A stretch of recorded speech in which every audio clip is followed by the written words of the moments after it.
Hola, un gusto saludarlos nuevamente. Bueno, continuando con el estudio sobre la filosofía griega, más exactamente sobre la escuela de Mileto o escuela jónica y sus pensadores, hoy el turno es para Anaximandro. Se dice que probablemente debió ser discípulo de Tales de Mileto y que debió vivir entre el 610 al 547 antes de la era cristiana.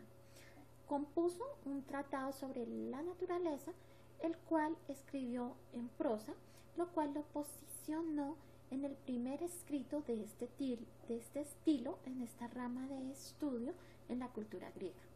Esta forma literaria no es casual, sino que fue una forma de liberar el logos de la métrica y del verso. Se dice que este filósofo fue muy activo políticamente, ya que él mismo comandó la colonia emigrada de Mileto a Polonia, como lo refieren algunas anécdotas. En cuanto al problema del principio, al igual que su maestro, pues busca dar una explicación al origen de la vida, del mundo, pero a diferencia de Tales de Mileto, Anaximandro no va a ver el agua como el principio, él la ve como algo derivado, y que al contrario el Ashe o principio es lo infinito, lo indefinido, y de este provienen todas las cosas existentes. A este principio lo va a llamar Apeirón, que significa privado de límites. Al estar privado de límites puede originarlo todo y asimismo tiene la capacidad de autodelimitarse, de definir y de existir en sí con las cosas. Esta teoría luego vamos a encontrar que es tomada por la filosofía alemana y va a ser interpretada como panteísmo. Recordemos que el panteísmo es una doctrina filosófica que propone que el universo, la naturaleza y Dios son equivalentes y todo es la suma de lo que fue y será. En conclusión, todo es Dios y Dios está en todo. Esto es lo que nos viene a decir el panteísmo.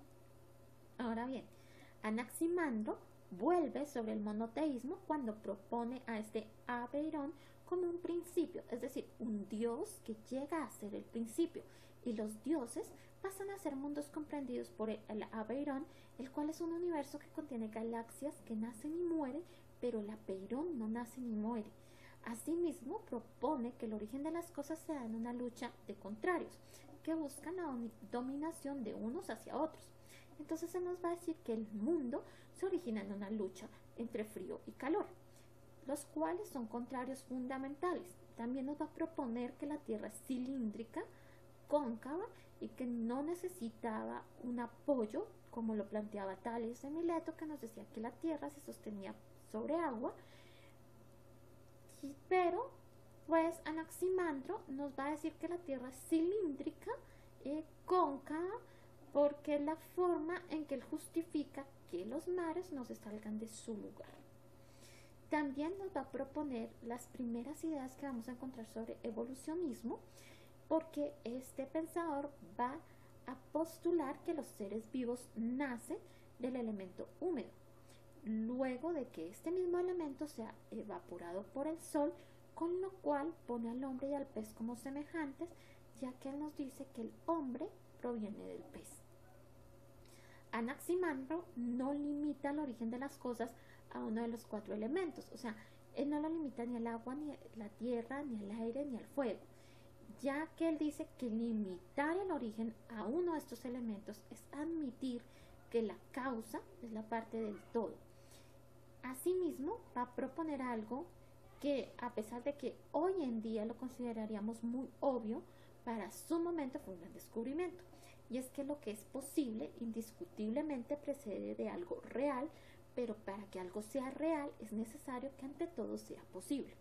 Es decir, la idea como tal, que la podemos producir con nuestra razón, no puede ser real si no hay elementos que la puedan hacer posible, pero también si no existe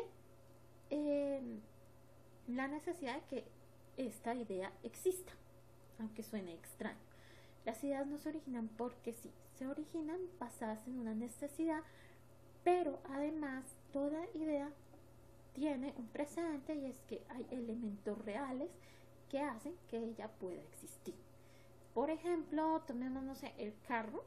El automóvil es un invento real que fue necesario para la humanidad, pero para ser posible, el mismo está armado por un sinnúmero de elementos que hacen que el automóvil sea posible. Y sin estos elementos que lo componen, el mismo no sería real.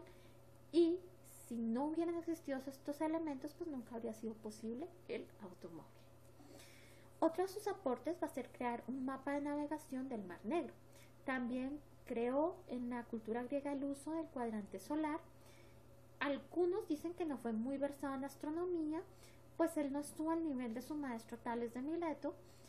Recordemos que Tales de Mileto fue el primero en poder pronosticar un eclipse solar. Y pues Anaximandro dio algunas postulaciones astronómicas erradas. Entonces, por ejemplo, él decía que la luz de los cuerpos celestes provenía de agujeros en el cielo y que al cerrarse estos calmaban los eclipses. Asimismo, erró al proponer que el Sol no era mayor que el Peloponeso. Y otro pues de sus aportes en el que sí atinó y dijo algo que hasta el día de hoy la ciencia pues sigue apoyando, es que la luna no brilla con luz propia, sino que recibe la luz del sol. También este filósofo estudió los equinoccios, construyó horóscopos. Otro de sus grandes descubrimientos fue el gnomón, el cual es un objeto alargado cuya sombra se proyecta sobre una escala graduada y por medio de este se puede medir el paso del tiempo. Ahora, para concluir, la doctrina de Anaximandro es un conjunto de combinaciones cuantitativas que dan origen a lo cualitativo, pero no por esto alteran la cualidad. Todo para este filósofo es un juego de posiciones, frío y caliente, circunferencia interna y externa, continentes y mares.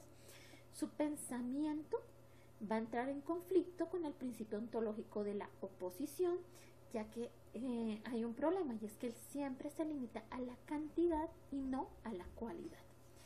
Bueno, muchísimas gracias por su atención. Les deseo todo lo mejor, que estén bien.